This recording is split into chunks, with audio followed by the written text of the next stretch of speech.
नमस्कार,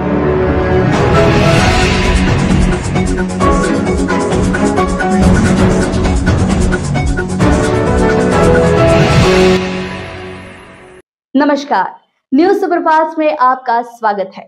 news superfast Satish पारधी के साथ आइए नजर डालते हैं आज की ताजा खबरों पर। तुम्ही मंजूर केल्या का सर? तुम्ही मंजूर केल्या का सांगा सर? टेक्निकली तुम्ही मंजूर केल्या का? तुम्ही होत्या का जेव्हा ते बनवत होते ते? तर फालतूच्या गोष्टी नाही करायच्या बिलकुल. तुम्हाला जेव्हा माहित नाही, अधिकार नाही, तर तुम्हाला बोलायचा अधिकार नाही त्या गोष्टीमध्ये. सरकारने मंजूर केलं 2-3 ठिकाणी लिखितमध्ये घ्याल सर, यांची लिखितमध्ये गॅरंटी घ्याल. ते योजना पंचायती सगळी वसुली करवी सभाकडून करू आपण. ठीक आहे साहेब, तो लिहून द्या. सर आपण चालू करू. चांगली बनवायची नाही, चांगली तर बनवाच लागेल. ते लोकांचे पैसे आहेत ते सर, पण ते त्याच्यानंतर लागणारा कॉस्ट काय लागणार, एनर्जी किती लागणार आहे, 6 इंचीमध्ये कितपर्यंत चालणार आहे, त्या पाईपाची क्वालिटी किती आहे, किती वर्ष टिकणार आहे. सर ते कमीत कमी 25. त्याचा काही रिसर्च आहे का तुमच्याकडे? 25 आहे का? तुम्ही म्हणून राहिला, तोंडाने म्हणून राहिला तुम्ही. लिखितमध्ये द्या. त्याच्यावरच काम होतं साहेब. लिखितचे नाही. आता पाईपलाईन तुम्हाला सांगतो, हे जे पाईप एवढे का पूर्ण भारत देशामध्ये एवढी कॅपॅसिटी नाही का पाईप बनवायची. आणि जलजीवन मिशन अंतर्गत पूर्ण भारतामध्ये, भारतभर मध्ये पाईपलाईन बनली. कालच मी पुण्यावरून आलो. तिथे तुमचे जे मेन आहेत बॉस जलजीवन मिशनचे, त्यांच्याशी बोलून आहे अधिकारी. त्याने म्हटलं की आपल्याकडे तेवढी कॅपॅबिलिटीच नाही आहे ते पाईप बनवायची. बरोबर काय केलं, जो क्वालिटी होती जलजीवन मिशनच्या पाईपची, जी क्वालिटी जी खराब आहे, ते जेवढी लेंथ होती त्याची कमी केली. ते लेंथ कमी केली आणि ते डायमीटर राहते त्यांचा तो पण कमी केला त्यांनी. त्याच्यामध्ये घट झाली, कारण का लोड पडला ना, पूर्ण ऑल ओव्हर इंडियामध्ये लोड पडला. पूर्ण देशामध्ये काम चालू आहे. त्याच्या कारणाने ते क्वालिटी कमी आहे त्याची. बिलकुल घटी क्वालिटीचे पाईप येऊन आले सगळे. कारण लागतच जास्त. हा एक ओरिजिनल प्रश्न त्यांनी सांगितला का बरं हे पाईप खराब आहे. तसाच याचा पण आहे गटर लाईनचा. एका ठिकाणी थोडीच होऊन राहिले, पुष्कळ ठिकाणी होऊन राहिले. ते फॅक्टऱ्या बनवत नसतील, त्याला रॉ मटेरियल अवेलेबल नसेल, त्याच्यावर लोड पडत नसेल तर कसं आहे. प्रत्येक ठिकाणची एक गोष्ट आहे. आता वार झाली पाकिस्तानची आणि ते शेल, गोळ्या, बम जेवढे बनतात ते दुसऱ्या ठिकाणी बनतात. 12 फॅक्टऱ्या आहेत इंडियामध्ये. सप्लाय करणारा याच्यावर लोड पडून राहिला. कर्मचारी तेवढेच आहेत, गव्हर्नमेंट कर्मचारी घेत नाही. त्याच्या खाली काय टाकतात म्हणजे आपल्याला पाईप हा जिवंत राहील. कसं आहे की कॉस्टिंग त्याची वाढ. जर सँड बॉक्सिंगचा आयटम याच्या अगोदर होता, जेव्हा आपण DI पाईप वापरत होतो किंवा CI पाईप वापरत होतो, हे जेवढी गरज नाही ना, हे फेल्युअर आहे. कारण पाईपच्या खाली, प्लास्टिक पाईपच्या खाली रेती टाकणं हे अनिवार्य आहे. आणि हे न टाकण्यामुळे पूर्ण शहरातली पाईपलाईन हे केव्हाही कोलॅप्स होईल, केव्हाही तुटेल. हे अधिकारी फक्त सरकारची बाजू घेऊन सांगतायत, हे प्रॅक्टिकल सांगत नाही. आणि म्हणून इथे मरणार कोण आहे, त्या राहणारा माणूस. आणि म्हणून आमची विनंती आहे आपल्याला की ही योजना बंद ठेवा. तुम्ही ट्रान्सफर नागपूरला इथे जेव्हा आम्ही फिरू, आता आम्ही अनेक भागामध्ये फिरतो, अरे उभं नाही राहू शकत, रस्त्याची इतकी वाईट अवस्था केली. तुम्ही त्याचं इम्प्रूव्ह नाही केलं का? नाही केलं.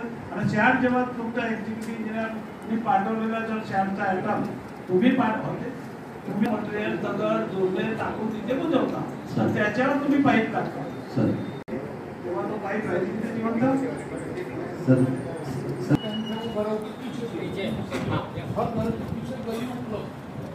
पाइपलाइन होना चाहिए गली, लेकिन एक का पाइप जा रहा है मेन रोड.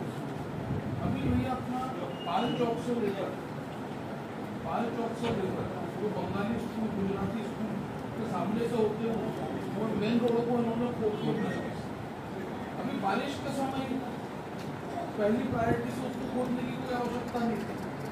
पूरा रोड खराब कर दिया अच्छा खासा, और ये जितनी दुरुस्ती कर दी वो पहले जैसे दुरुस्ती नहीं हो सकती.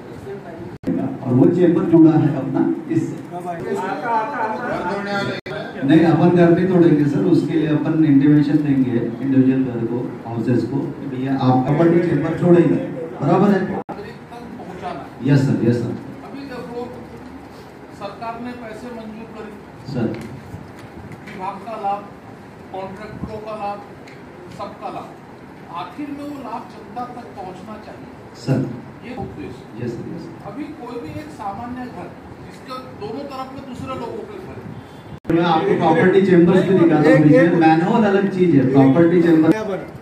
ठीक है, वहाँ प्रॉपर्टी चेम्बर दिया आपने सर। तो जब घर बन रहा था मैंने प्रॉपर्टी चेम्बर से मेरे यहाँ की गटर लाइन जोड़ दी सर। जो पुराने घर थे वो कहाँ से जोड़ने वाले ये बताओ, और उसके लिए पीछे कब करोगे, अभी तक क्यों नहीं किए? सर अभी रास्ते के टूटेंगे ना सर, रास्ते तोड़ने का काम मेरा एक ही बात था सर। वो नीचे में है और लाइन ऊपर में है तुम्हारी। नहीं सर, उससे कोई फर्क नहीं पड़ता है, उससे गवर्नमेंट को से की क्या सर अपन ने 2011 का पॉपुलेशन लिया उसको सर। नहीं सर, 2011 के हिसाब से चल रहा, कैसे होगा तुम्हारा काम? सर इंडेक्स 2011 यहाँ पे बनाने के लिए पाइपलाइन तुम्हारी तो फेल हो रही तुम्हारी। इसलिए तुमको कैलकुलेशन पूछा मैं कि कहीं कितने घर नए बने और वो पीक लो सर सवेरे 7 बजे से लेकर सड़कें जो धंसती जा रही है, इसके लिए हमने बहुत प्रयास किया, पिछले 2 साल से कितनी बारी कंप्लेंट किया, वो वापस बारिश आ रही है और हर जगह रास्ते धंसना चालू हो गए। मतलब एक्सीडेंट किसी भी समय हो सकता है, ना सफाई होती है ना कंप्लेंट करो तो कुछ सुनवाई होती है, और कभी हुआ भी तो वो लोग ऐसे धूप वाली सीमेंट लगा के चले जाते हैं। तो इसके ऊपर में नगर पालिका क्या करना चाहती है ये बताइए, ये किसका इंतजार कर रहे हैं कि कोई एक्सीडेंट हो जाए उसका इंतजार कर रहे हैं? फेज 1 अंतर्गत अंडरग्राउंड ड्रेनेजचं काम चालू आहे, त्याच्यापैकी सर आपला 101 किलोमीटरचा जो नेटवर्क होता त्यापैकी 99 किलोमीटरचं आपलं काम झालं आहे आणि 86 किलोमीटरचं रोड रेस्टिंगचं काम झालं आहे। रोड मधोमध तोडतोय जे एक्झिस्टिंग रोड आहे आणि त्याच्यानंतर त्याला आपण रोड रेस्टिंग करतो जेव्हा आपल्या पाईपलाईन टाकून होऊन जाते काही नाही आणि आपल्याला तेवढा वेळ देता येत नाही कारण की लोकांचा ट्रॅफिक आपल्याला असतो आणि त्याच्यानंतर आपण त्याला रोड रेस्टिंग करतो। मान्य काही ठिकाणी सर ते होत आहे प्रॉब्लेम, आपण त्यांना जसे आपल्याकडे कंप्लेंट आली आपण ते रेक्टिफाय करतो। इनके जेई लोगों को कितना भी बोलो वो आके देख के जाएंगे, धूप पटिस काम करेंगे, वहाँ लाके मट्टी डाल देंगे, सीमेंट के ऊपर से प्लास्टर कर देंगे।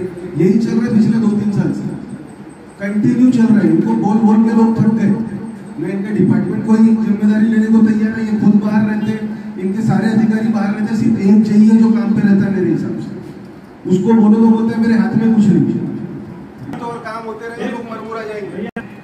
हे काही तुम्ही ड्रेनेज टाकू लागले थोडे पाईप, ऍक्च्युअली आता आम्ही नॉन टेक्निकल लोक, तुम्ही टेक्निकल मधामधून पाईपलाईन टाकून तुम्ही दोन्ही बाजूच्या रस्त्याला इतकं खराब केलेले आहात की या पावसाळ्यामध्ये बऱ्याच ठिकाणी लोक आतमध्ये कसे आपण आतमध्ये येतील, आणि म्हणून आता आम्ही याच्या विषय नाही आणि तिथे जाऊ, तुम्ही पण चला ते वॉटर सप्लाय वॉटर सप्लाय आता सर आपली जी फेज 1ची योजना आहे त्याच्यापैकी 4 कोटी रुपयाचा खर्च झालेला आहे, जवळपास 85% आणि फिजिकल काम सुद्धा सर आपल्या 85%च्या आसपास झालं आहे। मेकॅनिकलचे काम चालू आहे सर, स्टोरेज ट्रीटमेंटला नेटवर्क होतं त्याच्यापैकी सर आपलं 99 किलोमीटरचं नेटवर्क ले डाऊन झालं, 86 पूर्ण झालं। Yes sir, yes sir, yes sir complaint असते, मान्य आहे, कारण की सर ड्रेनेजचा उपाय एकच आहे की आपलं काम झालं। रोड बद्दल तुम्ही एक गोष्ट सांगा, आपण तर करतोच रोड डिस्ट्रिक्टिंग, त्यानंतर नगर परिषद मार्फत त्याच्यावर रोड सुद्धा होतात। अरे या रिपेअर मध्ये आहे का तिथे रिपेअरिंगचा सिमेंट रोड आहेत आपल्याकडे जास्तीत जास्त किती % आहे सर? आपल्याकडे कमीत कमी नगर परिषद मध्ये 88 ते 90% जे रोड आहेत ते कॉन्क्रीट आहे। 90% रोड कॉन्क्रीट आहे? Yes sir. त्याला तोडल्यानंतर जॉईंट करू शकता का तुम्ही? येस सर, आपण जॉईंटिंग करते, रोड डिस्ट्रिक्टिंग रोड चांगले असतात का? मला तर वाटत नाही बाबा, सिमेंट रोड कशाला बनवतो आपण? आणि त्याला तोडणं आणि करतो मग पैसे तर घेतले ना कंपनी ना, किती घेतले पैसे? रोड डिस्ट्रिक्टिंग सर आपण करूनच घेतो, जे रोड आपण तोडतोय त्याच्या रोड डिस्ट्रिक्टिंग आपण पैसे घेतले त्याच्यात बीपीआर मध्ये काय आहे त्याचं? रिपेअर मध्ये सर कॉन्क्रीट असतं आणि युजीबी किती कॉस्ट देऊन राहिली तुम्ही रोड रिपेअर करण्यासाठी? सर ते एक्झॅक्ट आता मला सांगता आहे येणार ते फक्त रोड डिस्ट्रिक्टिंग सगळे गोंदियातले लोक आहेत, किती रोड रिपेअर झाले सर? अरे दादा इतना खराब परिस्थिति में सीमेंट और कंक्रीट बिछा देते हैं, 3 दिन बाद टूट जाती है। क्वालिटी कौन चेक करते हैं? कोई क्वालिटी नहीं, और ठेकेदार इनको वाचता ही नहीं, इतना पोजीशन आहे तुमची सर मी याबद्दल मागच्या 2 वर्षापासून लोकांच्या ज्या कंप्लेंट आहेत त्यांनी ऐकत आहे आणि मी स्वतः पूर्ण सिटी फिरून या रोड डिस्ट्रिक्टची कामं जिथे क्वालिटी कमी रणवीर साहेब रोडाची मी एक वेळा फिरत असाल मी डेली फिरतो सर आणि कुठले रोड कसे आहेत काय बनले आहेत 3-3 महिन्यात कोणते क्रॅक झाले आहेत ते पण मला माहित आहे. सिमेंटचे रोड 3 महिन्यामध्ये क्रॅक होतात तुमचे, ते बरोबर नाही. रोड आपण नाही करत सर, फक्त रोडची गोष्ट जाऊन आता रोड म्हणून आले नाही तुम्ही सिमेंटचे रोड आहेत. मग तुम्ही सांगायला पाहिजे पैसा कसा खर्च केला सिमेंटचे रोड बनवण्यासाठी, त्याला तोडून राहिल्या मग त्याच्यावर ओढून लिफापोती केले तर गड्डे आणि कसे गाडी कशी चालते ते स्कूटी वगैरे तर बिलकुल पब्लिक लोक कधी ऍक्सिडेंट होईल, किती ऍक्सिडेंट होत साहेब. मी तुम्हाला विनंती करतो की सरकारला लेटर द्या सिमेंटचे रोडच बंद झाले पाहिजे. अतिशय घातक असे रोड आहेत सिमेंटचे आणि वरून तुम्ही तोडून राहिला आणि तुम्ही किती वेळा तोडाल साहेब, एक रोड किती वेळा तोडाल सांगा. हे तुम्ही म्हणता अंडरलाईन गटरसाठी तोडता, त्याच्यानंतर पाईप पाण्यासाठी तुम्ही तोडा. किती वेळा एक रोड तोडलं त्याची पूर्ण जानकारी पाहिजे. सांगते किती वेळा तोडलं आणि किती वेळा बनवलं तुम्ही आणि किती खर्च सरकारचा आणि लोकांचा खर्च झाला तुम्हाला पूर्ण माहिती पाहिजे. आतापर्यंत माहिती तुमच्याकडून काहीच नाही मिळाली.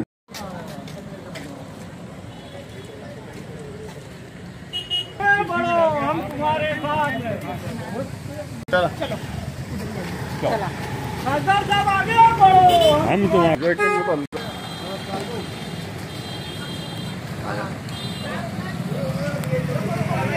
रुक जा आ जाओ आपको बैठने बुला रहे हैं.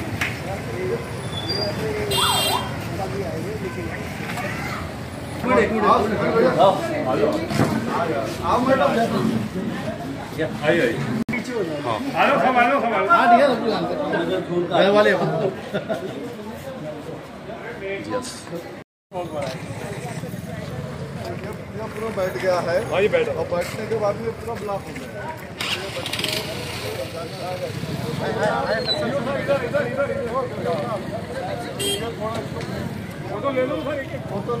सरदार जी ऐसे आ जाओ. ओ सरदार जी वो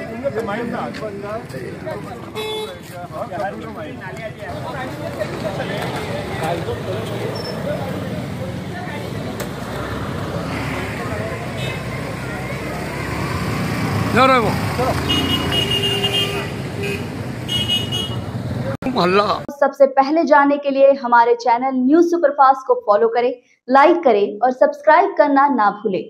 न्यूज सुपरफास्ट आपको रखे आगे.